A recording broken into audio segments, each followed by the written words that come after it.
payback is striking. I mean, the amount of tax revenue we'll get by this economic activity will make this a very shrewd investment on our part. Bought for $3 million by the city of Columbia and leased to IBM for $1 a year, the facility on Limon Industrial Boulevard was expected to boost the local economy by providing jobs. But after 3 rounds of rumored layoffs, I started digging around. In January, a spokesman for IBM said the company layoffs were part of a $600 million restructuring, but he would not provide job numbers. I then filed an open records request with the Missouri Department of Economic Development. After several of my calls and emails went unanswered, the department finally provided me with documents putting the current number of employees at the Columbia facility at just 453. And that's down from 610 in January of 2014. In a letter from DED dated April 22nd, the department informs IBM that, quote, reducing the number of jobs at the Columbia facility below 500 constitutes a suspension event, end quote, meaning the state will no longer be giving tax credits under the Missouri Build program. I went back to Columbia Mayor Bob McDavid, who was a big supporter of IBM coming to Columbia in 2010, to ask him whether he thought IBM kept its promises. Well, I think a lot of it depends on your perspective. You know, is the glass half full or half empty?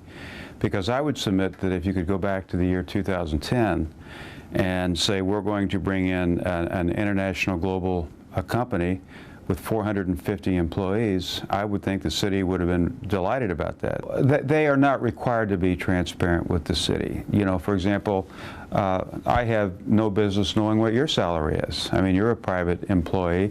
But do you feel like maybe that's a little, misleading to the taxpayers? I mean, this was a big deal for Columbia. Well, now let me just say this. They do have an obligation to the state of Missouri, whereas our obligation simply was that they had to pay for fixing up the building. I also got in touch with an IBM spokesman by phone who initially insisted the company met all state requirements.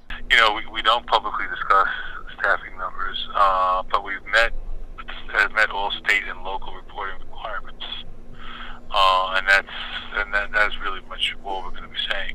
Well, but according to the letter, it says you're not, so they had suspended them for the time being for the state credits for the Missouri Build. Well, you know, for the incentives which IBM qualified, we lived up to those obligations.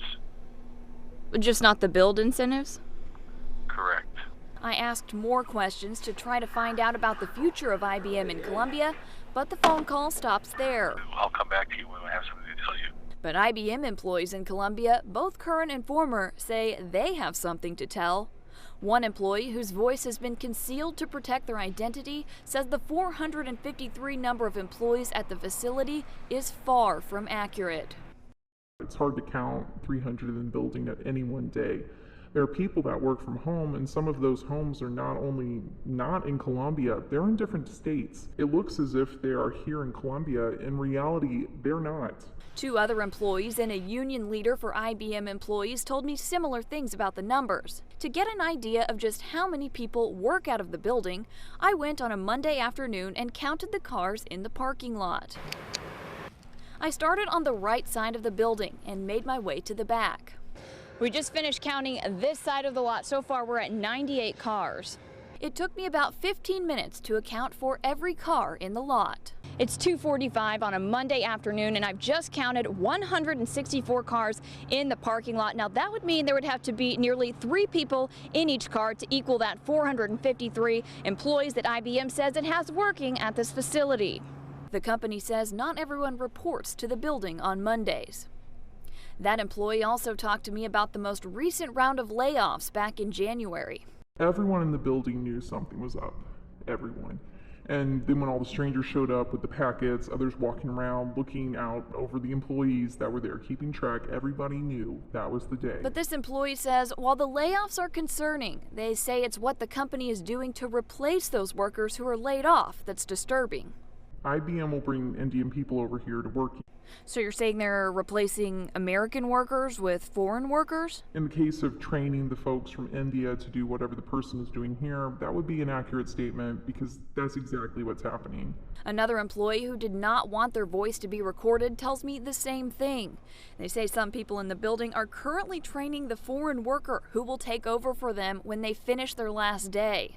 The union also says the company has been doing this and even has a page on its website where an employee can confidentially submit information if they are training their offshore replacement. The same allegations have been made at the IBM facility just 300 miles away in Dubuque, Iowa. In fact, U.S. Senator Chuck Grassley even sent a letter to IBM questioning why the company was petitioning for H-1B visas when it just laid off hundreds of American workers from the Dubuque facility. IBM told an Iowa newspaper last month, quote, "In order to serve the evolving technology needs of clients in high-growth areas such as cloud computing, data analytics, mobile, social, and security, IBM and tech industry must utilize a global talent pool. Today, there are simply not enough American workers with expertise in these areas to fill the thousands of U.S. jobs IBM currently has available." I've been in regular contact with Senator Grassley's office. I'm told his office has gotten a response to the letter, but the contents of that response letter are not being made available to the media yet. I asked Mayor McDavid about this same thing. But are those concerning allegations? That they're... Well, again, I don't know anything about them, and again, it's just I don't have any control over who your media company hires. I'd love it if they hired Mizzou graduates or Hickman or Rockbridge graduates, but they're free to hire people from Arizona, right?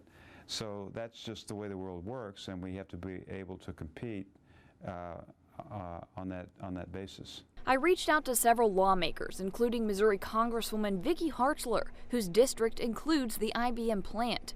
Her office says it's aware of the concern that American workers are possibly being replaced at IBM with foreign workers. I'm told her office has been in communication with Senator Grassley's office about his proposed legislation regarding stricter H-1B visa laws. While government leaders at the state and local level may or may not know about what could be going on behind closed doors, IBM employees say the reason they're coming forward is because the taxpayers have a right to know. Unless the state of Missouri, grabs themselves by the bootstraps and says, this is taxpayer money, this is not some sort of fluff money from Washington, nothing's going to happen.